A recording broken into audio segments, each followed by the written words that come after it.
अभिवादन स्वीकार कीजिए ब्रजेश मिश्रा का और आप देखना शुरू कर चुके हैं द डिबेट। बहनों भाइयों, आज भारत निर्वाचन आयोग ने अपनी सभी तैयारियां आगामी 5 राज्यों में होने वाले असेंबली इलेक्शंस की कंप्लीट कर ली हैं और अब से 24 घंटे के बाद कभी भी एनी टाइम आचार संहिता का ऐलान हो सकता है और 5 राज्यों में चुनाव का ऐलान भारत निर्वाचन आयोग करने जा रहा है। इन 5 राज्यों में जहां चुनाव है बड़ा अहम है, क्योंकि लोकसभा के चुनाव के पहले ये आखिरी बड़ा मुकाबला है जो ग्राउंड पर एनडीए अलायंस और इंडिया अलायंस के बीच होने जा रहा है। स्टेक बड़ी ज़बरदस्त है और इस चुनाव से जो माहौल बनेगा वही 2024 का भारत का माहौल होगा। आज की चर्चा इसी विषय पर है। बहन भाइयों, 5 राज्यों के चुनाव राजस्थान, मध्य प्रदेश, छत्तीसगढ़, तेलंगाना और मिजोरम, इन 5 राज्यों के विधानसभा के चुनाव बहनों भाइयों बेहद अहम है। अहम इस दृष्टिकोण से है कि 2018 में भी जब ये चुनाव हुए थे तो भी 19 के चुनाव के पहले का ये बड़ा मुकाबला था। तब कांग्रेस राजस्थान, मध्य प्रदेश और छत्तीसगढ़ जीत ली थी, बीआरएस ने तेलंगाना जीत लिया था। ऐसे हालात में अब जब 2023 के अंत में ये आखिरी बड़ा मुकाबला होने जा रहा है, वो भी पार्लियामेंट इलेक्शन के पहले, बहन भाइयों तस्वीर ग्राउंड पे क्या कहती है? क्या वर्तमान सरकारें रिपीट होंगी या फिर इन राज्यों में सत्ता परिवर्तन होगा? जनता क्या चाहती है? जनता के बीच मुद्दे क्या चल रहे हैं? लेकिन बहन भाइयों, बहुत वक्त के बाद ये ऐसा चुनाव है जहां पर इस बार कोर इश्यूज ज्यादा हावी हैं, सेंटिमेंट्स कम हैं और कोर इश्यूज की बहुतायत है। हालांकि अभी चुनाव का आधिकारिक ऐलान नहीं हुआ है, होने के बाद माहौल में बड़ी गर्मी आती है, माहौल दूसरी पिच पे चला जाता है। लेकिन वर्तमान आज की डेट तक कोर इश्यूज पर यह चुनाव लड़ा जा रहा है और सरकारें मजबूर हैं अपने प्राप्त मैंडेट के अगेंस्ट उन्होंने क्या काम किए हैं ये जनता को बताने के लिए। ये आज तक की तस्वीर है। राजस्थान, मध्य प्रदेश, तेलंगाना, छत्तीसगढ़, मिजोरम, क्या होगा यहाँ पे? पब्लिक ओपिनियन क्या है? लोग क्या सोच रहे हैं? क्या जो वर्तमान सरकारें हैं वो बेहतर काम कर रही हैं, वो रिपीट कर पाएंगी या फिर सत्ता का परिवर्तन इस बार राज बदलेगा? सर्वाधिक स्टेक मध्य प्रदेश, देश का सबसे बड़ा सूबा, भारतीय जनता पार्टी के 20 साल की कांग्रेस के थोड़े वक्त को बीच से हटा दें, पिछली बार भारतीय जनता पार्टी का निष्कंटक शासन, लेकिन इस बार मध्य प्रदेश में भारतीय जनता पार्टी बेहद दबाव में है और अब तक सबके टिकट अधिकांश घोषित हुए हैं, लेकिन शिवराज सिंह चौहान समेत वर्तमान कैबिनेट में किसी को भी टिकट दिया नहीं गया। राजस्थान में भी जंग जारी है और कांग्रेस भी यहाँ मुकाबले में भारतीय जनता पार्टी के सामने खड़ी है। कांग्रेस भी तमाम अंतर्विरोध, अपनी पार्टी के भीतर की समस्याएं हैं, गुटबाजी, जो बीजेपी में दिख रहा है आजकल वही कांग्रेस में भी उसी तरह की गुटबाजी मौजूद है। लेकिन बीजेपी में राजस्थान में भी ये समस्या है और मध्य प्रदेश में भी ये समस्या खड़ी है। बहन भाइयों, छत्तीसगढ़ में भूपेश सिंह बघेल की सरकार और भारतीय जनता पार्टी के बीच मुकाबला बहुत ज़बरदस्त है। लेकिन 18 के चुनाव रहे हों, लेकिन 19 में भले ही बीजेपी वहां घुसने में कामयाब हो गई हो, लेकिन उसके बाद से भूपेश बघेल ने वहां बीजेपी को ज़्यादा घुसने का मौका दिया नहीं। मुकाबला बघेल और रमन सिंह के बीच है। अब आपको ले चलते हैं तेलंगाना। ऐसा प्रतीत होता है कि वहां का चुनाव फिलहाल एक तरफा है। बीआरएस यानी भारत राष्ट्र समिति के चंद्रशेखर राव, इनको चैलेंज दे पाना फिलहाल कांग्रेस और बीजेपी के लिए बहुत ही दूर की बात है। बीआरएस पार्टी गांव-गांव फैली हुई है, शहर-शहर फैली हुई है और बीआरएस ने तेलंगाना के लोगों के मन में अपने राज्य के प्रति और अपनी पार्टी बीआरएस के प्रति बहुत भावना भर रखी है। और जिस तरह का जनता के बीच काम किया है और जिस प्रकार की छवि का निर्माण किया है, वहाँ पर हिंदी भाषी क्षेत्रों की पार्टियाँ बहुत ज़्यादा काम कर पाने या बहुत एंट्री कर पाने की स्थिति में नहीं है। चाहे वो हैदराबाद हो, भले ही म्यूनिसिपल कॉरपोरेशन के 48 सीटें बीजेपी ने जीत ली हों, इसके पहले करीमनगर की लोकसभा सीट भी संजय बंडी ने जीती थी, लेकिन उसके बाद बीआरएस ने कभी भी वहाँ किसी और पार्टी को घुसने का कोई मौका दिया नहीं है। और आज की डेट में भारत राष्ट्र समिति केसीआर की पार्टी तेलंगाना की सबसे ताकतवर पार्टी है आज की डेट में। चुनाव का ऐलान होगा, उसके बाद क्या परिस्थितियां होंगी नहीं कह सकते हैं। मिजोरम में मुकाबला बराबरी का है और नॉर्थ ईस्ट की सिचुएशंस भी लगातार बदल रही हैं। बहनों भाइयों, क्या सरकारें रिपीट होने जा रही हैं? क्या गहलोत की वापसी होगी? शिवराज सिंह चौहान का क्या होगा? क्या बीजेपी अगर जीतती भी है मध्य प्रदेश तो क्या ये तय है कि वहां पर नेतृत्व परिवर्तन होगा? ऐसा प्रतीत होता है और ऐसा लग रहा है कि बीजेपी मध्य प्रदेश के भीतर दबाव में है, लेकिन बीजेपी राजस्थान में कांग्रेस पर 19 पड़ रही है, भारी पड़ रही है और बीजेपी वहाँ मजबूत पोजीशन में आ गई है। लेकिन वहाँ बीजेपी में थोड़ी गुटबाजी की बातें कही जा रही। ये ओवरऑल एक सिनेरियो है कि इन 5 राज्यों में क्या होने जा रहा है। बहनों भाइयों, जो भी होगा वो लोकसभा के चुनाव को प्रभावित ज़रूर करेगा और ये दिखाएगा कि किस अलायंस में कितनी ताकत है। बीजेपी के अलायंस एनडीए में या कांग्रेस के अलायंस इंडिया में, किस में कितना दम है अभी स्पष्ट हो जाएगा। बहनों भाइयों, अब तक चुनाव घोषित कर दिया जाना चाहिए था इन 5 राज्यों का। नवंबर तक राजस्थान, मध्य प्रदेश, छत्तीसगढ़ और मिजोरम में चुनाव हो जाने चाहिए और दिसंबर तक तेलंगाना की विधानसभा भी सृजित हो जानी चाहिए। इस तरह के पिछली बार के चुनाव के यही कहानी कहते हैं, लेकिन अब तक चुनाव घोषित नहीं किया गया है। और जैसा मैंने प्रारंभिक उद्बोधन में कहा कि एनी टाइम, कभी भी, किसी भी वक्त चुनाव घोषित किया जा सकता है। क्यों? क्योंकि सारी तैयारियां पूरी कर ली गई हैं। आज फाइनल राउंड का ऑब्जर्वेशन रिव्यू सब पूरा हो गया है और उम्मीद की जा रही कि अब से कभी भी इन 5 राज्यों में चुनाव घोषित हो सकते हैं। क्या है ओपिनियन पोल? जनता के बीच क्या चल रहा है? पत्रकार क्या सोच रहे हैं? मीडिया के लोगों के बीच क्या चर्चा और पॉलिटिकल पार्टी क्या क्लेम कर रही हैं? डिबेट इसी विषय पे करेंगे। आप कुछ बयान सुन लें। अन्य कार्यकर्ता से सर्वोच्च नेता तक प्रधानमंत्री नरेंद्र मोदी उसको खुद लीड करते हैं, सामने से लीड करते हैं, अपने की हुई कामों की विवरा देते हैं, उनको लोगों को निवेदन करते हैं, रिपोर्ट कार्ड देते हैं और विपक्ष की गुमराह करने वाले बातों को उजागर करते हैं, उनकी दोगलेपन को उजागर करते हैं। मैं बहुत ही आत्मविश्वास के साथ कहूं, हम ये चारों राज्यों में भारतीय जनता पार्टी की पूर्ण बहुमत की अच्छे मतों की सरकार बनेगी। 5 राज्यों में होने वाले चुनाव में इंडिया परिवार पूरी मजबूती के साथ एकजुट होकर के चुनाव लड़ने जा रहा है और इंडिया परिवार मिल करके एनडीए को हराने जा रहा है और इंडिया परिवार में ही पीडीए की स्ट्रेटजी का काम करेगी। पीडीए के तहत हम लोग एनडीए को हराने का काम करेंगे। खोता हुआ विश्वास और बिखरता हुआ जनाधार को बचाने के लिए भाजपा संघर्ष कर रही है, चाहे वो मध्य प्रदेश हो, राजस्थान हो, छत्तीसगढ़ हो। निश्चित तौर पर जिस तरीके के रुझान आ रहे हैं और हमारे पास जो फीडबैक आ रहा है, हम पूर्ण बहुमत से सरकार बनाएंगे और एक बेहतरीन सरकार। मध्य प्रदेश पे, राजस्थान में हमारी सरकार चली रही है, छत्तीसगढ़ में हमारी सरकार चली रही है, हम तेलंगाना में सरकार बनाएंगे, छत्तीसगढ़ में बनाएंगे। बहनों भाइयों, दिसंबर के दूसरे सप्ताह में वर्ष 2018 में यहाँ पर चुनाव वगैरह ये रिजल्ट घोषित कर दिए गए थे, लिहाजा अब ये उम्मीद की जा रही कि कभी भी चुनाव घोषित होंगे। हीरो वाजपेयी बीजेपी के प्रवक्ता हैं, डॉक्टर आशुतोष वर्मा समाजवादी पार्टी से हैं, डॉक्टर मनीष हिंदवी उत्तर प्रदेश में कांग्रेस के प्रवक्ता हैं, प्रदीप तिवारी बहुत ही जाने माने पत्रकार हैं, भोपाल से मुझे ज्वाइन कर रहे हैं, संजय सैनी जयपुर से हमें ज्वाइन करेंगे, जाने माने पत्रकार हैं राजनीतिक मामलों के, और दिल्ली से हमें पॉलिटिकल एनालिस्ट और सीनियर जर्नलिस्ट नीलू रंजन जी ज्वाइन करेंगे और वीरेंद्र सिंह जी हमारे स्टेट हेड। आप सबका शुक्रिया, धन्यवाद इस परिचर्चा का हिस्सा बनने के लिए। हीरो वाजपेयी जी, मैं आपसे जानना चाहता हूँ, क्या इन 5 राज्यों में चुनाव होने जा रहा है और जहाँ भी आपकी सरकार है, खास तौर पर मध्य प्रदेश में, आप बहुत दबाव में दिख रहे हैं, क्यों? नहीं ब्रजेश जी, हर चुनाव एक परीक्षा है और जनता के बीच में जब आप 5 साल बाद जाते हैं तो आपने जो किया है 5 साल उस पर ही आपको वोट मांगना है।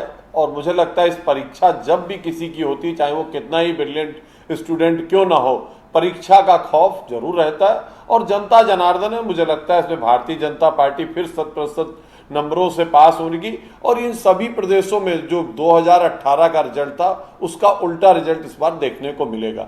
आदरणीय नरेंद्र मोदी के नेतृत्व में पार्टी हर जगह कैंपेन कर रही है। पिछली योजनाएं जो थी और उसको किस तरह से हमने अगले 5 सालों में बढ़ाया, लोगों तक हम पहुंचे हैं, जो जनता से संबंधित योजनाएं हैं उनको हमने जन जन तक पहुंचाया। मुझे लगता है उसके आधार पर जनता अपना निर्णय सुनाने जा रही है। जनता का आशीर्वाद आपने देखा था 18 में हमको नहीं दिया था, फिर भी लोकसभा में आशीर्वाद दिया था और मुझे लगता है कि इस बार जनता हमें प्रदेश में और देश में दोनों जगह आशीर्वाद देने जा रही है। मैं जानना चाहता हूं कि क्या कारण है कि राजस्थान में किसके नेतृत्व में चुनाव होने जा रहा है। वसुंधरा राजे सिंधिया का स्टेटस अभी आपने क्लियर नहीं किया है, और जो ज़्यादा चौंकाने वाली बात यह है कि मध्य प्रदेश में आपने वर्तमान मुख्यमंत्री और उनकी कैबिनेट के किसी भी सदस्य का टिकट अब तक अनाउंस नहीं किया है। क्यों? देखिए ब्रजेश जी, हर चुनाव की कोई स्ट्रेटजी होती है और हमारे केंद्रीय नेतृत्व ने कोई स्ट्रेटजी अडॉप्ट कर रखी है, उसके तहत ही ये कार्य हो रहा है। हर चुनाव अपनी अपनी परिसीमा पर, अपनी अपनी परिभाषा पर, अपनी अपनी मीमांसा पर लड़ा जाता है, और मुझे लगता है केंद्रीय नेतृत्व जो हमारा है, हमारा जो संसदीय बोर्ड है, उसने कुछ स्ट्रेटजी अडॉप्ट कर रखी, उसके तहत ये निर्णय है। क्या आपको अपने राज्य के नेतृत्व पर एतबार नहीं है, जिनको आपने चीफ मिनिस्टर बनाया, या जो आपके पहले चीफ मिनिस्टर रह चुकी हैं, आपको उन पर भरोसा नहीं है? देखिए, भारतीय जनता पार्टी में हर प्रदेश में नेतृत्व की एक श्रृंखला है। हम परिवार की पार्टी नहीं है कि परिवार में फिर अगला चेहरा कौन। और मुझे लगता है भारतीय जनता पार्टी से जहां भी मुकाबला होने जा रहा है, परिवारों की पार्टियां हैं या एक परिवार के जो लोग उपासक हैं उनके नेतृत्व में होने जा रहा है, इससे अधिक और कुछ नहीं। ऑलराइट, आप कॉन्फिडेंट हैं? जी बिल्कुल, पूरी तरह से विश्वास में है कि इस बार जनता प्रदेश में और देश में दोनों जगह आशीर्वाद देने का मन बना चुकी है।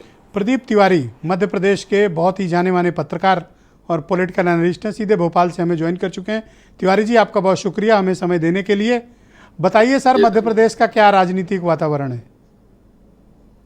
देखिए, मध्य प्रदेश में लगातार बीजेपी का शासन रहा है, और बीच में जो 1.5 साल की सरकार बनी थी कांग्रेस की, कांग्रेस ने उसमें कुछ करने का प्रयास जरूर किया था, लेकिन जिस तरीके से कांग्रेस को ग्राफ उठना चाहिए था उस तरीके से उठ नहीं पाई, और अपने जो लोग हैं उनको संजो करके नहीं रख पाई। यही कांग्रेस का सबसे बड़ा नुकसान रहा कि कांग्रेस जो बड़े गुटों में बटी हुई थी कांग्रेस, उसको इकट्ठा करने में कहीं न कहीं कमी रह गई, और कमलनाथ जी इस प्रयास में नहीं हो पाए। जो जैसे सिंधिया जी को साथ में रखना था तो नहीं रख पाए, और कई सारे गुट और भी बन गए थे, तो ये वजह रही कांग्रेस की जाने की। लेकिन जब दोबारा कांग्रेस वहां से कांग्रेस गई, बीजेपी की सरकार बनी, तो बीजेपी ने जो पुराने इनके कार्य थे जो छूट गए थे उनको करने का पूरा प्रयास किया। और आप देखें, मध्य प्रदेश में अभी चुनाव का समय है, निश्चित तौर पर नाराजगी सरकार के ऊपर ही होगी। कारण यह है कि सरकार के लोग भी कार्य करते हैं, और मध्य प्रदेश में बीजेपी की सरकार है, तो लोगों की नाराजगी भी और अपेक्षा भी दोनों उन्हीं से होती है।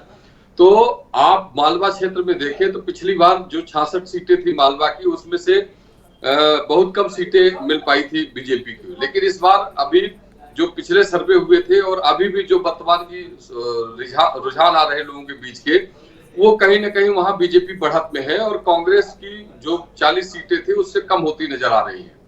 दूसरी, आप बिंद में देखें तो बिंद में पिछली बार भाजपा ने बड़ा अच्छा प्रदर्शन किया था, वहां 28 सीटें बीजेपी की थी और 32 सीटों में। तो मुझे लगता है कि अब वहां थोड़ी सी अभी जो असमंजस की स्थिति है, कांग्रेस वहां कहीं ना कहीं थोड़ी मजबूत दिखाई पड़ रही है। चाहे बिंद है, बुंदेलखंड है, चंबल है, तो इन सब जगहों पे कांग्रेस की थोड़ी सी अभी, लेकिन जो अभी बीजेपी ने योजना स्ट्रेटजी बनाई है मध्य प्रदेश में, लाडली बहना योजना लागू किया, गैस सिलेंडर में सब्सिडी दी, तो महिलाओं का जो आकर्षण है, अगर वो वोट बैंक में तब्दील हुआ तो निश्चित तौर पर बीजेपी को पुनः सरकार बनाने की स्थिति में बीजेपी सर, ये जो सीनियर नेताओं को टिकट्स दिए गए हैं, union minister, member of parliament और कैलाश विजयवर्गीय वगैरह को, ये कौन सी रणनीति है? क्या कोई दबाव है बीजेपी को वहां पे? मुझे लगता है कि बीजेपी की एक बड़ी स्ट्रेटजी है। कारण ये है, देखिए, इस बार केंद्रीय नेतृत्व बीजेपी में, एक बड़ी बात ये है कि बीजेपी में निचले स्तर से लेकर और केंद्रीय नेतृत्व तक पूरी तरह से चुनाव लड़ता है, और इनके जो आनुषंगिक संगठन है, चाहे वो भारतीय मजदूर संघ हो, चाहे वो युवा मोर्चा हो, ये सब इकट्ठे हो जाते हैं। तो इसकी एक स्ट्रेटजी ये है कि जो लोग बरसों से केंद्र में काम कर रहे हैं, वो पहले ये चल रहा था कि हो सकता है कि मोदी जी का इफेक्ट रहा हो, लोग लोकसभा में बार बार जाते हैं और केंद्रीय मंत्री पद भी रहते हैं, मुख्यमंत्री के दावेदार बनते हैं, तो ये पहले अपने क्षेत्र में जाए और एक बार ये प्रयास करें कि विधानसभा चुनाव लड़े और आसपास की सीटों को जिताए। तो आपने देखिए कि महाकौशल से प्रहलाद पटेल लोधी समाज से आते हैं। लोधी समाज एक बहुसायक वो है, दमोह, सागर यहाँ काफी अच्छा इनका वर्चस्व है, तो उनको टिकट दिया गया है नरसिंहपुर से। वहीं दूसरी तरफ आप देखें तो कैलाश विजयवर्गीय जी जो मालवा क्षेत्र में आते हैं, और मालवा में काफी अच्छी इनकी पकड़ है, कार्यकर्ताओं में भी काफी अच्छा वो है, और वहां के लोकल जो लीडरशिप है उसमें भी काफी दबदबा है। तो इस बार संजय शुक्ला की जो सीट थी, कांग्रेस जीती हुई थी, इस बार उस सीट से उनको उतारा गया है कि ये सीट कैलाश जी के आने से निकले, बीजेपी निकालेगी भी, और आसपास की जो सीटें हैं उसमें भी इनका प्रभाव, जब ये चुनाव लड़ेंगे तो क्षेत्र में रहेंगे और अपने अगर आसपास की सीटों में भी मदद करेंगे और चुनाव निकालने का प्रयास करेंगे। वहीं आप देखें नरेंद्र सिंह तोमर, राजपूतों का एक बड़ा क्षेत्र है वो, वहां से सिंधिया जी भी कांग्रेस से बीजेपी में आ गए हैं, उनका भी एक बड़ा वर्चस्व है, और नरेंद्र सिंह तोमर एक बड़ा नाम है। और पूरे चंबल और ग्वालियर क्षेत्र में आप देखें तो दिमनी विधानसभा में आप देखें तो वहां 65,000 वोटर तो खाली तोमर है, तो और कांग्रेस की सीट रही है दिमनी। तो मुझे लगता है कि जो सीटें फंसी हुई थी, जैसे 105 ऐसी सीटें हैं बीजेपी की जो फंसी हुई थी, उनमें से अगर 50% भी बीजेपी जीत लेती है तो मुझे लगता है कि इनकी बढ़त जी अब एक चर्चा है जो पूरे देश भर में है, मध्य प्रदेश में भी फैली हुई है। शिवराज चौहान को टिकट क्यों नहीं दे रहे हैं, उनका घोषित क्यों नहीं कर रहे हैं? एक उनका स्टेटमेंट बड़ा मीडिया में वायरल है, लड़ूं कि ना लड़ूं। कोई सिटिंग चीफ मिनिस्टर ऐसे बोलता है क्या सर? बिल्कुल ये सही बात है, और परिस्थितियां ऐसी है कि लोगों ने सोचा ही नहीं था कि केंद्रीय नेतृत्व, हम लोग सांसद होकर या राष्ट्रीय नेतृत्व होकर, जिनको हम कई सीटों पर प्रचार करना जाना है पूरे मध्य प्रदेश के बाहर भी, उनको विधानसभा लड़ाया जाएगा। तो ये एक आश्चर्यजनक वो है, फैसला है बीजेपी का। और कहीं ऐसा तो नहीं कि इन सबको पैदल करने की तैयारी है बीजेपी में? जी, इन सबको पैदल करने की तैयारी तो नहीं है तिवारी जी? नहीं, मेरा ये मानना है कि आप देखें, जैसे हरियाणा में देखिए, खट्टर जी को देखिए मुख्यमंत्री बनाया दिया गया, गुजरात में पूरा मंत्रिमंडल चेंज कर दिया गया, नया मुख्यमंत्री बनाया गया। तो बीजेपी के अलग अलग तरीके से अलग अलग राज्यों में सभी कड़बत्ती करते रहते हैं। अब ये जरूर है कि युवा नेतृत्व चाहती है बीजेपी, इसलिए मुझे लगता है कि जो अच्छा, आप बहुत लंबे समय से मध्य प्रदेश में पत्रकारिता कर रहे हैं, मुझे आप बताएं कि बिना शिवराज सिंह चौहान के बीजेपी कैसी दिखेगी वहां? मुझे लगता है कि शिवराज सिंह चौहान एक बड़े कद के लीडर है, और वो जमीनी लीडर भी रहे। यही कारण रहा कि वो लगातार 18 वर्षों से मध्य प्रदेश के मुख्यमंत्री रहे हैं। शिवराज जी को अभी माइनस करने की स्थिति में बीजेपी नहीं थी, इसी कारण इस बार भी कोई ऐसा चेहरा नहीं उतारा गया है मुख्यमंत्री के रूप में जिससे कोई असमंजस की स्थिति बने। तो सर ये फिर किसको क्या कहें सर, लड़ूं कि ना लड़ूं? शिवराज जी इस बार थोड़ा असमंजस में है। कारण यह है कि जिस तरह से केंद्रीय नेतृत्व ने फैसले लिए हैं, 7 विधानसभा में सांसदों को उतार दिया गया है, उधर ही बहुत सारी ऐसी सीटें हैं जो हारी हुई सीटें थी, उससे पहले ही कंफर्म कर दी गई सीटें, टिकट दे दी गई है। तो निश्चित तौर पर कहीं ना कहीं उनको ये अनुमान लग रहा है कि विधानसभा अगर हम लड़ेंगे भी तो अगली बार मुख्यमंत्री नहीं रहेंगे। तो ये एक उनके मन में टीस है। जी, टीस। शुक्रिया तिवारी जी, हमारे साथ बने रहिएगा। डॉक्टर मनीष सिंधवी कांग्रेस के प्रवक्ता हैं। मनीष जी, स्वागत आपका। राजस्थान आप दबाव में हैं ऐसा प्रतीत हो रहा है। मध्य प्रदेश आप कोई बहुत आउटस्टैंडिंग परफॉर्मेंस नहीं कर रहे हैं, वहाँ देखिए कि केंद्रीय मंत्री सांसद तक उतार दिए गए हैं। छत्तीसगढ़, वहाँ भी आप कोई ऐसा फ्री हैंड आपके पास नहीं है। तेलंगाना की हालत आप देख रहे हैं। मिजोरम में क्लैरिटी नहीं है। आप कैसे दावा कर रहे हैं कि आप सब जीत लेंगे? ऐसा है कि हम ऐसे दावा इसलिए कर रहे हैं क्योंकि आप छत्तीसगढ़ से बात शुरू करिए। छत्तीसगढ़ में हमारी पोजीशन बहुत बेहतर है। जो ये फॉर्मूला एमपी में लगा रहे हैं वही छत्तीसगढ़ में ले जा रहे हैं और वही राजस्थान में ले जा रहे हैं। आप ये सोचिए कि सांसदों को डिमोट करके वापस विधानसभा लड़ाया जा रहा है। अगर भाजपा पर कोई दबाव नहीं था तो किया ही क्यों जा रहा है? वही 6 राजस्थान में भी सांसद लड़ाए जा रहे हैं, छत्तीसगढ़ में भी यही तय हो रहा है कि वहाँ पर भी सांसद लड़ाए जाएंगे। एमपी में तो खैर घोषित कर दिया गया, केंद्र के बड़े बड़े मंत्री और विजयवर्गीय जैसे संगठन के बड़े लोगों को तय कर दिया गया।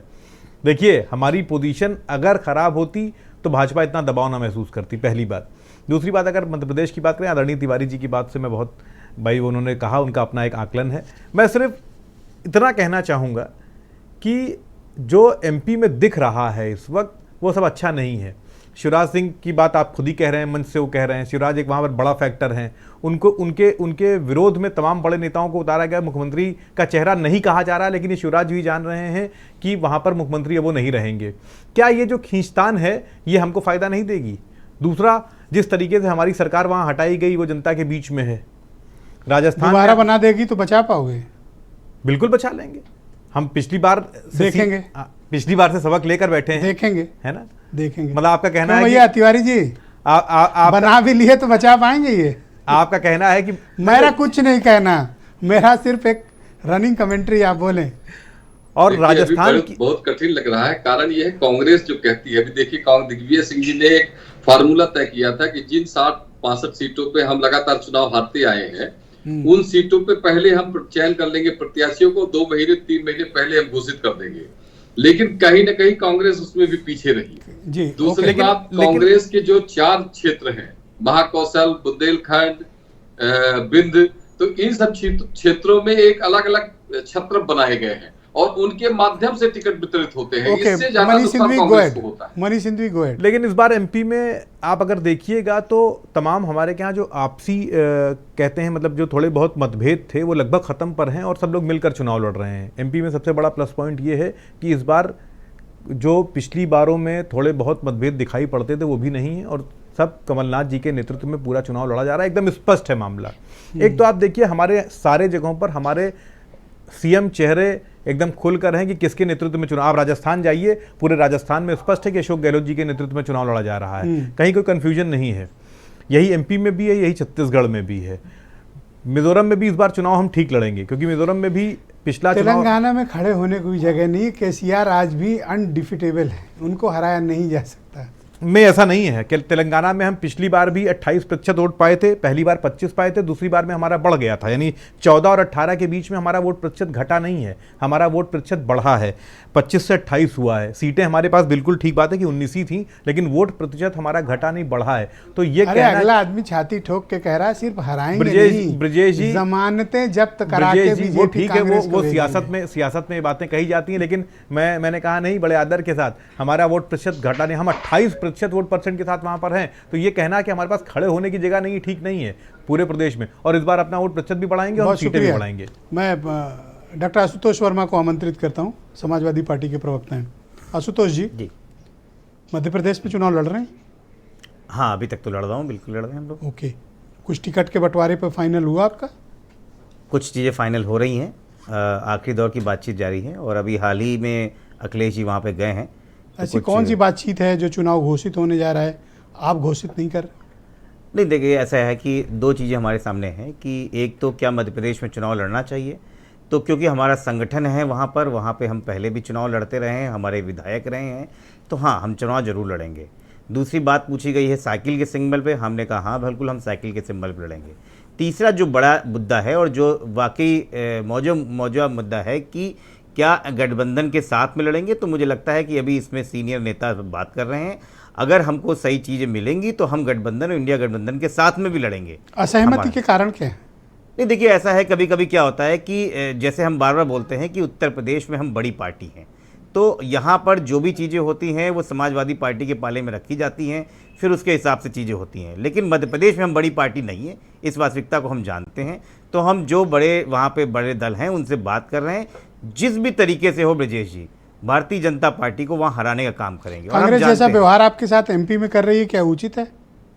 नहीं, कोई ऐसा व्यवहार, ऐसा कोई गलत नहीं है। देखिए उनका अपना तरीका है, वो अपनी पार्टी के तरीके से बात करते हैं। हमारा संगठन है, हमारे संगठन के लोग यहाँ पर आए, हमारे लोगों ने बात की, वहाँ पे प्रदेश अध्यक्ष ने कहा कि हम वापस पुनः लड़ना चाहते हैं। एक दौर था जब हम 7 से 8 विधायक भी वहाँ जीत के आए थे।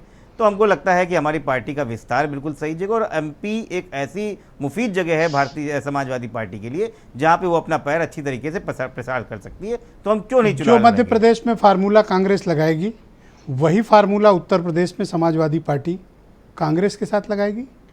ये अभी दूर की चीज़ है, मुझे लगता है विजय जी, ये बातें अलग तरीके से क्यों, हैं। इसमें सैद्धांतिक असहमति क्या है? नहीं, सैद्धांतिक सहमति ये है कि नहीं, मैंने जो कहा इसमें गलत क्या है? नहीं, बिल्कुल होना चाहिए, लेकिन अभी देखिए ये बातें होना चाहिए ना, ये राजनीति में बातें 2+2 4 नहीं होती हैं।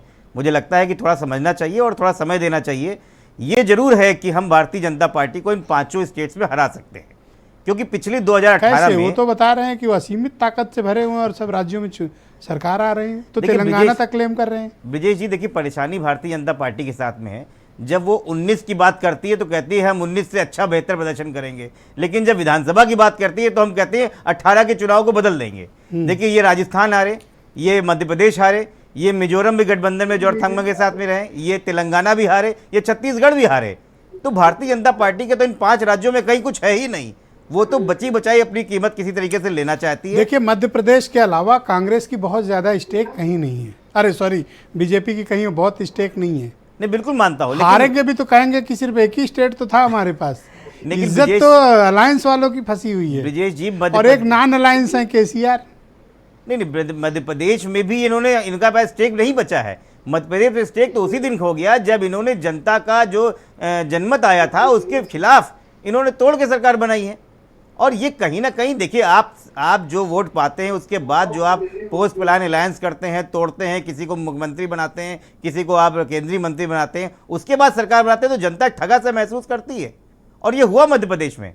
मुझे तो लगता है मध्य प्रदेश की फाइट तो बहुत क्लियर कट है। और भारतीय जनता भी पार्टी, टिकट क्यों नहीं अनाउंस हो रहा है? कोई प्रॉब्लम है?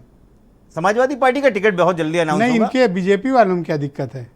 नहीं, भारतीय जनता पार्टी जब अपने मुख्यमंत्री का टिकट नहीं अनाउंस कर पा रही है, मुझे तो लग रहा है कि भारतीय जनता पार्टी चुनाव लड़ ही नहीं रही है, वो तो अपने नेताओं से लड़ रही है। राजस्थान में वो राज्य से लड़ रही है। सांसद और मिनिस्टर उतार दिया, आप कह रहे हो चुनाव नहीं लड़ रहे हैं। आप देख लीजिए, आपने मुख्यमंत्री से लड़ रही है एक तरफ से, राजस्थान में वसुंधरा राजे से लड़ रही है, मध्य प्रदेश में शिवराज सिंह लड़ रही है। शिवराज सिंह तो ये तक कहने लगे, आपने तो एक शब्द बोला, एक और मैंने स्टेटमेंट सुना कि मैं नहीं आऊंगा तो पछताओगे, तुम लोग मुझे याद करोगे। नहीं, मैं बहुत याद आऊंगा। मैं बहुत याद आऊंगा। तो स्थिति पछताओगे नहीं। स्थिति बहुत खराब है। भैया तिवारी जी यही बोले थे, स्थिति बहुत याद बहुत आऊंगा। 79 सीट पर जो है बीजेपी ने प्रत्याशी अपने घोषित कर दिए मध्य प्रदेश में जी। और कांग्रेस जो ये बार बार कह रही थी कि हम बहुत जल्दी टिकट प्रत्याशी घोषित कर देंगे, तो अभी एक भी टिकट नहीं दिए हैं, एक भी प्रत्याशी नहीं घोषित दूसरे के गुब्बारे पे समाजवादी पार्टी ने इनका तो फूला तक नहीं है। एक प्रत्याशी घोषित किया है सिरमौर से, लक्ष्मण तिवारी को, वो भी बीजेपी से समाजवादी पार्टी। बहुत शुक्रिया आपका तिवारी जी, हमारे साथ बने रहिए। आप भी डॉक्टर वर्मा हमारे साथ बने रहिएगा। नीलू रंजन जी बहुत ही जाने माने पत्रकार हैं, दिल्ली से हमें ज्वाइन कर रहे हैं। सर, 5 राज्यों का चुनाव है, क्या माहौल है? देखिए, माहौल 5 राज्यों में अलग अलग है। आप कह रहे थे कि वहाँ पे सर, मैं आपको सुन नहीं पा रहा हूँ, मेरी आवाज मिल रही है आपको? मेरी रिपोर्ट मिल रही है, आपकी आ रही है? हाँ सर, आ गई आपकी आवाज, प्लीज कंटिन्यू, गो अहेड। आ रही है? हाँ, से आवाज बोलिए। मिल रही सर, मिल रही। हाँ, मैं ये कह रहा था कि 5 राज्यों में जो स्थिति है वो अलग अलग है। पहले सबसे बड़ा अगर आप मध्य प्रदेश में लेंगे तो मध्य प्रदेश में 20 साल के बाद भी अगर भाजपा फाइट में है, लड़ाई में है, तो ये इसकी तारीफ करनी पड़ेगी कि हाँ वो चुनाव लड़ रही है और वो नई रणनीति की तरह लड़ रही है। कोई पहली बार इतनी सारी सीटों पे उसने चुनाव की घोषणा के पहले ही प्रत्याशी उतार दिए, केंद्रीय मंत्री उतार दिए, सांसद उतार दिए, सारा कुछ उतार दिया। ये दिखा रहा है कि एक नई रणनीति के तहत चुनाव जीतने के लिए भाजपा आ रही है, 20 साल के बाद भी, एंटी इनकम्बेंसी के बाद भी। और अगर आप मध्य प्रदेश का देखेंगे तो पिछली बार जो बसपा को जो 7-8% वो मध्य प्रदेश में वोट मिल रहा था, वो 2% से नीचे चला गया और वही जो 5% वोट है वो कांग्रेस को बढ़ा, जो 42% तक पहुंचा। और भाजपा से फिर भी 0.1% वोट परसेंटेज कम रहा पिछले विधानसभा चुनाव में, और सीटें 5 ज्यादा हो गई जी, कम होने के बावजूद भी। इस बार वो जो दलित वोट है, जो बसपा का वोट है, वो कांग्रेस साथ रहता है या वापस बसपा में जाता है, कहाँ जाता है, ये बहुत बड़ा फैक्टर होगा। दूसरी बात मैं कह रहा हूं कि जो जिस पे ध्यान देना चाहिए कि महाराष्ट्र, गुजरात, मध्य प्रदेश और राजस्थान का जो इलाका है सटा हुआ, जो सीमावर्ती इलाका, वहाँ पे जो आदिवासी समाज है वो एक जैसा वोटिंग पैटर्न करता है और अभी तक आज़ादी के बाद से वो कांग्रेस का वोटर रहा है। यहाँ तक कि मुख्यमंत्री रहते हुए मोदी भी उसको गुजरात में नहीं तोड़ पाए थे। पहली बार गुजरात के विधानसभा चुनाव में वो आदिवासी समाज बीजेपी को वोट दिया। मध्य प्रदेश में कहाँ देगा, राजस्थान कहाँ देगा, ये देखने की बात होगी। बहुत बड़ा फैक्टर होगा जिसको नजरअंदाज नहीं करना चाहिए। ये तो रहा मध्य प्रदेश की बात। जो छत्तीसगढ़ की बात है, तो छत्तीसगढ़ में भले 3 बार बीजेपी का शासन रहा हो, लेकिन बीजेपी जो जीती है, सरकार बनाई है, वो 1 सीट ज़्यादा 46 कभी आई, कभी 47 आई, कभी 48 आई। 0.1, 0.2, 0.3% ज़्यादा वोट आए। वो तब आए जब अजीत जोगी की पार्टी खड़ा होती थी और उनको जो वोट मिलता था 8-9% मिलता था। यानी कि बीजेपी संगठन के रूप में छत्तीसगढ़ में हमेशा कमजोर रही, भले 15 साल सत्ता में हो। कांग्रेस छत्तीसगढ़ में मजबूत स्थिति में है, लेकिन पिछले 3 महीने का आप देखेंगे तो जो बीजेपी 20-22 सीटें के लिए सोच रही थी कि आ जाए तो बहुत बड़ी बात होगी, 5-7 सीटें बढ़ जाएगी, पिछली बार 15 आई थी जी। इस बार 20-22 आ जाएगी। अब 34-35 पे अपने आप को देख रही है, यानी गैप कम कर रही है बीजेपी। अगर वो गैप पर ऐसा क्या भूपेश बघेल ने कर रखा है कि 5 साल के शासन के बाद भी कोई एंटी इनकम्बेंसी वहां पर उनके खिलाफ है नहीं? कारण अब एंटी इनकमेंसी नहीं है, क्योंकि बघेल वही काम कर रहे हैं जो भाजपा करती है। जिस हिंदुत्व के मुद्दे पे भाजपा आगे जाती है, जिस ओबीसी और आदिवासी वोट पे भाजपा ध्यान दे रही है, वहां ओबीसी वोट बहुत ज्यादा है, ओबीसी समाज से खुद आते हैं, और हिंदुत्व के जितने टोटके हैं वो भाजपा से ज्यादा बघेल खुद अपना रहे हैं। तो इसलिए अभी तक बघेल को वहां हराने का कोई फॉर्मूला भाजपा को दिख नहीं रहा है। रही बात राजस्थान की, राजस्थान में कांग्रेस बहुत बुरी स्थिति में है। वहां से जो रिपोर्ट आ रही है वो भाजपा बढ़त में है, कांग्रेस को अभी बहुत मेहनत करनी पड़ेगी। जो आप तेलंगाना की बात कर रहे थे, हाँ सर, मेरी दिलचस्पी थोड़ा तेलंगाना में है कि क्या है ऐसा केसीआर में कि ये बीजेपी कांग्रेस ये मुकाबला नहीं कर पाते हैं, एक तरफा रहता है वहां पे चुनाव। नहीं, एक तरफा रहता था। उसके पीछे देखना पड़ेगा कि पहला जो केसीआर ने चुनाव लड़ा वो तेलंगाना बनने के बाद लड़ा, तेलंगाना बनाने में उनका योगदान था, उसके बल पे लड़ा। लेकिन दूसरी बार जो चुनाव लड़ा तो कांग्रेस की गलती ये रही कि कांग्रेस ने टीडीपी के साथ समझौता करके साथ में 2018 में कैंडिडेट आए थे, दोनों साझा उम्मीदवार उतारे थे, उनके गठबंधन था जो तेलंगाना बनने का विरोध कर रहे थे। उसकी वजह से केसीआर की सीटें 119 विधानसभा में 93-94 सीटें जीत गए थे, बाद में तो 103 पहुंच गया उनका। तो ये बड़ी जीत उनकी साबित हुई। बीजेपी वहां कहीं नहीं है सर, एक सीट है बीजेपी की, सिर्फ एक सीट बीजेपी की है वहां पे, और 6 या 7 कांग्रेस बिल्कुल एक थी, लेकिन बाकी सब भी आरएस है। लेकिन ब्रजेश जी, मैं उसके तुरंत बाद 6 महीने बाद जो 2019 का इलेक्शन हुआ लोकसभा का, उसमें बीजेपी के जो वोट है वो 19.5% हो गया और 4 सीटें जीत गई। और वो इसलिए हुआ कि टीडीपी जो वहां पे मतलब एक रेड्डियों का जो बड़ा वर्ग था उनके तरफ था, उसने वहां पे कैंडिडेट नहीं उतारे, वो अपने आप को पीछे विड्रॉ कर लिया। इस बार के इलेक्शन में स्थिति यह है कि कर्नाटक की जीत के बाद कांग्रेस के नेताओं के हौसले बढ़े हैं। 10 साल की एंटी इनकम्बेंसी है। उस एंटी बीआरएस को चुनौती तेलंगाना में आपके मुताबिक बीजेपी का कांग्रेस दे सकती है या फिर बीजेपी? बिल्कुल कांग्रेस दे रही है। और बीजेपी का समस्या यह है कि तेलंगाना में 119 में से 80 सीटें ग्रामीण सीटें हैं और वहां बीजेपी का संगठन नहीं है। बीजेपी जिस कांग्रेस के नेताओं को लाने की कोशिश कर रही थी, कर्नाटक चुनाव के बाद वो नहीं आ रहे हैं, वो कांग्रेस में। शुक्रिया सर, हमारे साथ जुड़े रहिएगा। अब दूसरे चरण में आपके बाकी ऑब्जर्वेशंस को हम सम्मिलित करेंगे। वीरेंद्र सिंह जी हमारे स्टेट हेड इस कार्यक्रम में आ चुके हैं। वीरेंद्र जी, आपका ओपिनियन पोल क्या कहता है और क्या फीडबैक इन 5 राज्यों को लेकर आपके पास है? देखिए, ये बात सही है कि ये एक बड़ी लोकसभा चुनाव से पहले भाजपा की अग्नि परीक्षा है, क्योंकि इसके बाद सीधे जब रिजल्ट आएंगे 5 राज्यों के, उसके बाद सीधे लोकसभा का इलेक्शन होगा। उस बीच में कोई बड़ा चुनाव नहीं है किसी राज्य में।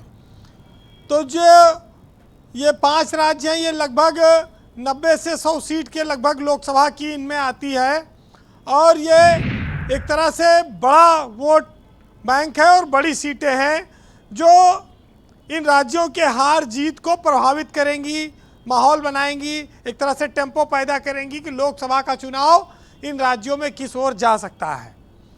समस्या इसी बात की है। भाजपा तेलंगाना और मिजोरम में जीते हारे उसको ज़्यादा कोई फर्क नहीं पड़ता है, लेकिन उसके लिए ये जो हिंदी भाषी राज्य है और ये जो इसमें 3 जो बड़े राज्य हैं, छत्तीसगढ़, मध्य प्रदेश, राजस्थान, ये उनके लिए जीतना आवश्यक है और इसके लिए वो पूरी ताकत लगा रहे हैं। मध्य प्रदेश में भाजपा जरूर कमज़ोर है जैसा लोग आकलन में बताते हैं, लेकिन राजस्थान में कांग्रेस की गुटबाजी उसको नुकसान पहुंचा रही है। वहां भाजपा बढ़त पर आ सकती है, इसमें कोई शक नहीं है। तो एकाध हार एकाध जीत लगभग मामला बराबर हो सकता है। और जहां तक चुनाव की बात है, जब भी बीजेपी ने तीनों राज्यों में देखा जाए, इन बड़े राज्यों में कोई मुख्यमंत्री का चेहरा घोषित नहीं किया, तो ये साफ है कि ये मोदी के चेहरे पे चुनाव लड़ा जाएगा और मोदी के नाम पर ही इन राज्यों में वोट भी मांगा जाएगा। तो क्या ये माना जाए कि मामा मामी सब अब तंबू उठाकर इनका जाने का समय आ गया और मोदी का ही करिश्मा बीजेपी की नैया आखिरी में पार लगाएगा? उनकी केंद्र सरकार की जो योजनाएं हैं उस पर वोट लेने की कोशिश होगी। तो ये जो हिंदी भाषी 3 राज्यों की मैच की सीरीज है, क्या भाजपा 2-1 से आगे रहेगी या 2 के मुकाबले 1 राज्य में पीछे हो जाएगी? बड़ा महत्वपूर्ण और रोचक होगा। काफ़ी बार ये बात आई कि कई राज्यों में बीजेपी ने अपने बड़े नेताओं को टिकट नहीं दिया, अभी तक टिकट घोषित नहीं किया। मुख्यमंत्री भी शामिल है उसमें, शिवराज चौहान की भी बात आती है कि उनको टिकट अभी तक क्यों नहीं ऐलान हो रहा है। ऐसा है कि अभी प्रतिपक्ष चल रहा है और भाजपा वाले धर्म कर्म का बड़ा ध्यान रखते हैं। तो ये 15 अक्टूबर के बाद इन राज्यों में ये अब लिस्ट घोषित करेंगे जब नवरात्र शुरू होगा, क्योंकि शुभ दिन अच्छे दिन इनका ये बड़ा पुराना नारा है। इस आधार पर ये अपनी कैंडिडेट की लिस्ट आने वाले दिनों में जारी करेंगे। ब्रजेश जी, कांग्रेस कहती है हमारे यहाँ चेहरा तो है सब मुख्यमंत्री के, मान लिया कि छत्तीसगढ़ में तो हो सकता है, लेकिन राजस्थान में जो मुख्यमंत्री है जीतने के बाद वही बनेगा, इसमें संशय है। कांग्रेस दावे के साथ पूरी बात ये नहीं कह सकती। मध्य प्रदेश में भी यही स्थिति है, जरूरी नहीं कमलनाथ बन जाएं, क्योंकि अब वहाँ पर और भी कांग्रेस के बड़े नेता हैं वहाँ पर। और जो गुटबाजी है, टांग खिंचाई है, ना बीजेपी उससे बची है और ना कांग्रेस बची है, तो कौन कैसे एक दूसरे को बनने देगा? राजस्थान में आप देख ही रहे हैं, बीजेपी में तमाम बातें चल रही हैं, कांग्रेस में सचिन पायलट और गहलोत का मामला आज तक शांत नहीं हुआ। तो नुकसान तो सब उठाएंगे ना, कोई बचेगा थोड़ी। देखिए, एक चीज़ और महत्वपूर्ण है इस चुनाव में कि ये जो इंडिया गठबंधन बना, ये क्या इन राज्यों में अलग अलग स्वतंत्रता पूर्वक चुनाव लड़ रहा है या इंडिया गठबंधन के तहत लड़ेगा चुनाव? क्योंकि अगर समाजवादी पार्टी, आम आदमी पार्टी ये मध्य प्रदेश और राजस्थान में चुनाव लड़ रहे हैं, तो स्वाभाविक है ये कांग्रेस का ही नुकसान होगा, भाजपा को फायदा मिलेगा। और मायावती तो अलग वैसे लड़ रही हैं, ये भी 2 राज्यों में, यहाँ कोई मायावती भी तो अपने आप को राष्ट्रीय पार्टी कहती हैं और इनके विधायक भी जीतते हैं, बाद में लोग तोड़ फोड़ के उनको अपने साथ मिला लेती है, जहाँ कांग्रेस कहीं भाजपा। तो ये तो अलग बात है, लेकिन अभी ये देखना होगा कि आगे क्या आता है मामला।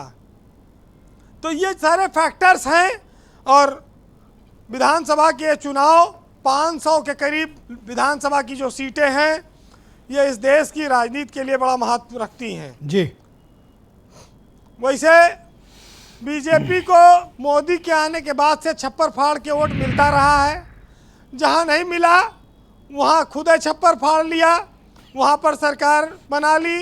मध्य प्रदेश में 1.5 साल ही चल पाई थी, महाराज जी ने वहां पर पार्टी छोड़ दी, बहुत सारे 22 के करीब विधायक चले गए, बाद में वो उपचुनाव कई थी हार गए, पोजीशन बनती बिगड़ती रही। लेकिन अब ये तो देखिए सब सियासत का खेल है, कब कौन सी दांवबाजी पलट जाए कोई कह नहीं सकता। बहरहाल सियासत में बैठे लोग बड़े तिकड़मी हैं, बड़ा सारा वो ऐसी रचना कर देते हैं कि लोग पुरानी बातों को भूल जाते हैं। जनता की मेमोरी भी थोड़ी कमज़ोर है। तो सुनिएगा कि नेता किस किस तरह से कला में माहिर हैं। इस शेर में वो बात आपको समझ में आएगी कि वो अब तिजारती पहलू निकाल लेता है और मैं कुछ कहूँ तो तराजू निकाल लेता है। वो फूल तोड़े, हमें कोई एतराज नहीं है, मगर वो फूल तोड़ के उसमें से खुशबू निकाल लेता है। और अंधेरे चीर कर जुगनू निकालने का हुनर बहुत कठिन है, मगर वो निकाल लेता है। और मैं इसलिए भी उसके फन की कद्र करता हूँ कि वो झूठ बोल के आंसू निकाल लेता है। ये बात आपने बड़ी ऊंची कही कि भगवान या तो छप्पर फाड़ के देगा, नहीं होगा तो खुद छप्पर फाड़ लेंगे। बहुत बहुत शुक्रिया बीरेन जी, आपका बहुत बहुत धन्यवाद। और बीरेन जी कभी कभी एक दो लाइनों में बहुत बड़ी बात कह जाते हैं। हीरो वाजपेयी मेरे साथ मौजूद हैं, भारतीय जनता पार्टी के प्रवक्ता हैं। वाजपेयी जी देखिए, आप सब किले तो जीते या हारे, कैसी भी स्थिति रही हो, लेकिन तेलंगाना में क्या ऐसा है कि जहां आपकी एंट्री इतनी मुश्किल है कि आपको विधानसभा के चुनाव में बहुत खड़े होने का भी मौका नहीं मिलता?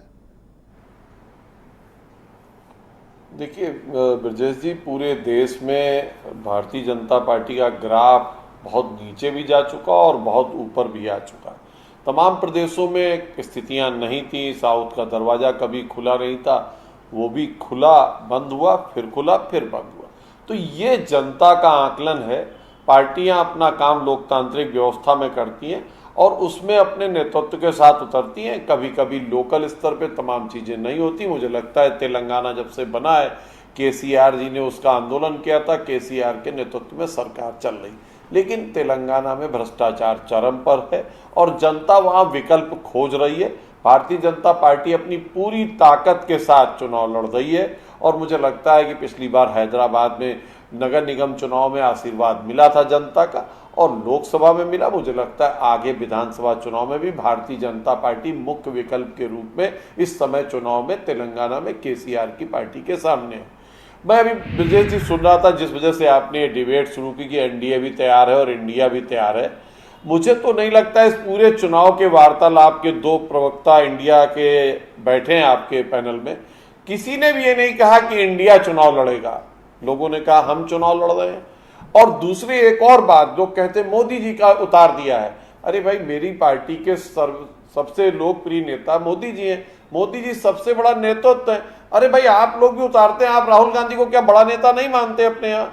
क्या ये अखिलेश यादव को बड़ा नेता नहीं मानते अपने यहाँ? हर पार्टी का जो सबसे बड़ा चेहरा होता है वो चुनाव में सबसे आगे होता है। बार बार ये कहना कि मोदी जी को उतार दिया, अरे पार्टी है, भारतीय जनता पार्टी के वो प्रधानमंत्री हैं, हमारे मुख्यमंत्री रह चुके हैं, पार्टी के नेता हैं। यदि चुनाव में वो जाएंगे, उनके नेतृत्व में सरकार चल रही है, आप ये कहना चाहते हैं कि राज्य के नेतृत्व में चुनाव लड़ने के बजाय, इसमें ऐतराज क्या है? राजकीय नेतृत्व जो आपके राज्य में नेतृत्व, उनके साथ जाने के बजाय आप मोदी के चेहरे का विकल्प चुनेंगे, करेक्ट? नहीं, ऐसा नहीं। मोदी हमारे यहाँ सबसे बड़ा चेहरा। अपनी बात कहने जाए कि नहीं जाए, इस पे रोक क्यों विपक्ष चाहता है कि मोदी जी ना जाएं, राज्यों के चुनाव हो मोदी जी ना जाएं? ये विपक्ष क्यों चाहता है भाई? ये बताइए, हमारी पार्टी के नेता हम तय चेहरा तो देंगे कि भाई जाएगा, राज्य में हम इनका इन्होंने काम किया, इनका नेतृत्व है। राजकीय नेतृत्व को क्यों नहीं आप बताते हैं कि कौन नेतृत्व करेगा? कहीं नहीं कहा गया। सारा राजनीतिक नेतृत्व है। किस, हाँ बोलिए आप, कंटिन्यू। किस पार्टी का, किस हमारी कहां पर कौन सी यूनिट का प्रदेश का नेतृत्व मोदी जी के साथ वहां चुनाव में नहीं है, या वो अलग से कैंपेनिंग नहीं कर रहा, या वो चुनाव लड़ने से अलायंस के पार्टनर जवाब देंगे इसका। संसदीय दल आदेश करेगा वो वहां से चुनाव लड़ेगा। बताइए मनीष सिंघवी क्या कह रहे थे? पहले तो ये मिसकोट कर रहे हैं। ये कहीं नहीं कहा गया कि मोदी जी प्रचार में ना जाए, उनके चेहरे पर चुनाव लड़ा जाए। ये भाजपा का आंतरिक मामला है, इसमें हमारी कोई दखलंदाजी नहीं है कि उनका किसके चेहरे पर चुनाव लड़ा जाएगा, क्यों लड़ा जाएगा। वो अपना चुनाव लड़ रहे हैं। जो टीम नहीं लड़ पा रहे हो हमसे। नहीं, एक मिनट, मेरी पहली बात पूरी हुई कि उन्होंने जिन्होंने मिसकोट किया उसका जवाब है ये। दूसरी बात, इन्होंने कहा कि तेलंगाना में हम बहुत मजबूती से लड़ रहे हैं, तो कहाँ इन्होंने कहा कि इंडिया लड़ रहा है?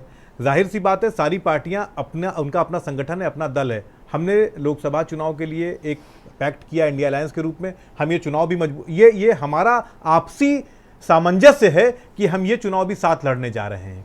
आप जानते हैं सीट शेयरिंग के मसले हैं, वो हल होंगे, हम साथ लड़ेंगे। लेकिन पार्टियां विलय नहीं हुई हैं, पार्टियों ने एक साथ, असल में बीआरएस ने इनके साथ तेलंगाना में कांड कर दिया। इनको घुमाते रहे, भोपाल ले गए, चंडीगढ़ ले जाते थे, इसीलिए अब ये चेन्नई ले जाते थे, नॉर्थ ईस्ट घुमाते थे, दिल्ली नहीं आते थे दिल्ली। और ये इस गफलत में थे कि आज नहीं कल हमारे साथ आएंगे, इसलिए कुछ किए नहीं वहां पे। मोदी जी के भाषणों अब चुनाव घोषित हो रहा है, मोदी जी के भाषणों में वो केसीआर ने घुमा दिया इनको, वो दर्द झलक रहा है। इसीलिए मोदी जी का भाषण आपने सुना था? आप मोदी जी के भाषण सुनिए, वो दर्द आपको उसमें दिखने लगेगा जो आप कह रहे हैं। तो घुमा दिया, बिल्कुल बिल्कुल। तो मेरे सिर्फ कहने का मतलब ये है कि हम जहां पर हैं साथ। सर, उस आदमी के दिमाग कोई भी हो जो अपने दुश्मन को अपने हक में इस्तेमाल कर ले सर, ऐसे बिरले दिमाग बहुत कम होते हैं सर। जी जी। तो हम वहां पर मिलकर लड़ेंगे चुनाव, कैसे लड़ेंगे, किसको सीट देंगे, ये हमारा है निर्णय है, और हम आप पर टिप्पणी भी नहीं कर रहे। हम सिर्फ एक बात कह रहे हैं जो आपने उठा दी, आपने खुद ही उठा दी उस बात को, कि इनके यहाँ इतने बड़े बड़े इनकी स्टेट्स की यूनिट्स हैं और इनके पास एक चेहरा नहीं है जिस चेहरे पर ये चुनाव लड़ लें। इनके स्टेट्स में हर जगह बड़े नेता हैं, मगर उनमें आपसी विवाद इतना है कि एक चेहरा निकल कर नहीं आ पा रहा है। Thank you Manish ji. मैं प्रदीप तिवारी को आमंत्रित करता हूं। भाई तिवारी जी, इस बार मध्य प्रदेश में मुद्दे क्या हैं? देखिए, मध्य प्रदेश में बहुत सारी चीजों को लेकर कांग्रेस तो हमेशा बोलती रही, किसान बड़ा मुद्दा है, बेरोजगारी बड़ी मुद्दे हैं, एजुकेशन को लेकर काफी वो है, OPS pension, old pension scheme जो है वो कर्मचारियों के लिए सबसे बड़ा मुद्दा है। और ये आप देखें तो इसका मुझको लगता है कहीं ना कहीं बीजेपी को थोड़ा बहुत इसमें नुकसान भी होगा। कारण ये है कि कांग्रेस इस पे अपने मुख्य पत्र पे ये कह चुकी है कि हम जैसे ही सरकार मेरी बनेगी तो हम ओल्ड पेंशन स्कीम लागू करेंगे। तो मुझे लगता है, आप देखें हिमाचल प्रदेश में जब बीजेपी की सरकार थी, ओपीएस पेंशन को लेकर कर्मचारियों ने भारी मत किया और यही कारण रहा कि वो हिमाचल में कांग्रेस की सरकार बन गई।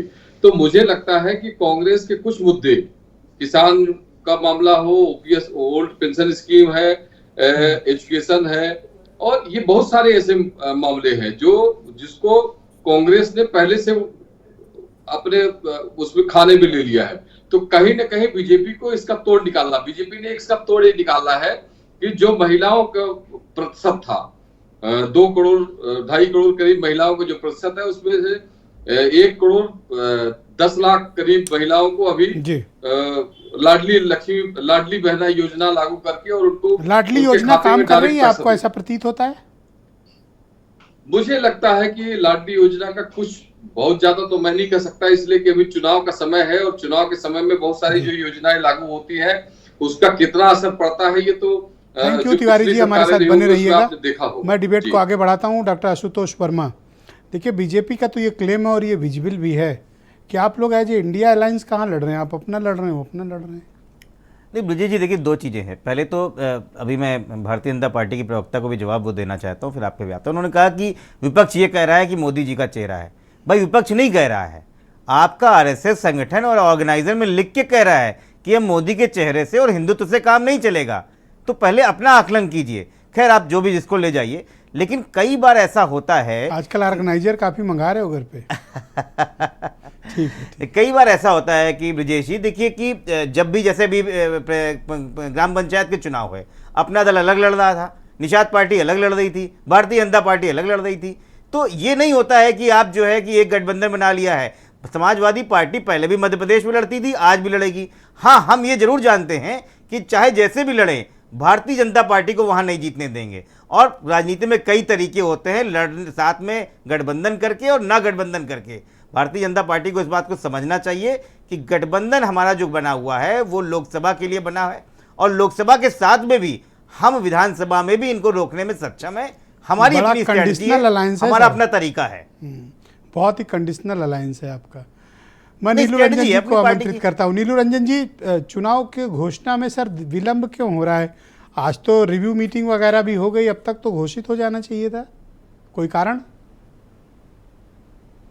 नहीं, पिछली बार भी इसी वक्त लगभग 5 या 6 तारीख को ही घोषित हुए थे चुनाव, और 2-4 दिन का आगे पीछे हो सकता है, संडे हो जाए, मंडे हो जाए, कभी भी हो सकता है। और 5 दिन 1 हफ्ते की भी आगे पीछे को कोई देरी नहीं कहते हैं, और उसकी तैयारियां हो चुकी है। और आज चूंकि जो शिवसेना का जो झगड़ा है उसमें दोनों पक्षों की सुनवाई थी और काफी लंबी चली, 4-5 NCP घंटे का? चली। 9 तारीख को NCP या फिर वो शिवसेना? है, तो चुनाव आयोग के बाकी भी काम है। तो Shiv Sena NCP sorry, Yes, NCP yes. का है, एनसीपी का, गलती से शिवसेना निकला। और दोनों गुट, मतलब शरद पवार गुट भी के लोग भी थे और अजीत पवार गुट के भी लोग थे, दोनों ने रखा है। और आगे भी 9 तारीख को उनकी सुनवाई तो आगे आप ये जारी एक्सपेक्ट करते हैं रहेगी। कि अगले और 24 उनके घंटे पास के बहुत बाद सारे काम हैं। कभी भी चुनाव घोषित हो सकते हैं? कभी भी रविवार को भी हो सकता है, सोमवार को भी हो सकता है, मंगल को हो सकता है। और एक हफ्ते के कोई आगे पीछे होता है उसको देरी नहीं कहते हैं। अगर महीना लग जाए, 20 दिन लग जाए, 15 दिन लग जाए तो लगता है कि हाँ देरी हो रही है, क्योंकि चुनाव की घोषणा के बाद जो है वो बहुत लंबा समय नहीं चाहिए चुनाव कराने में। आप सभी का बहुत शुक्रिया। वो हो भी गया है कि मैं आप सबका बहुत आभार जो प्रकट नाम करता हूं वापस कि आज लेने शाम के आप सबने है, अपना उसके कीमती बाद वक्त आज की बेहद महत्वपूर्ण राजनीतिक परिचर्चा के लिए निकाला। आप सबका शुक्रिया और बहनों भाइयों आप सबका भी धन्यवाद कार्यक्रम को देखने के लिए। नमस्कार।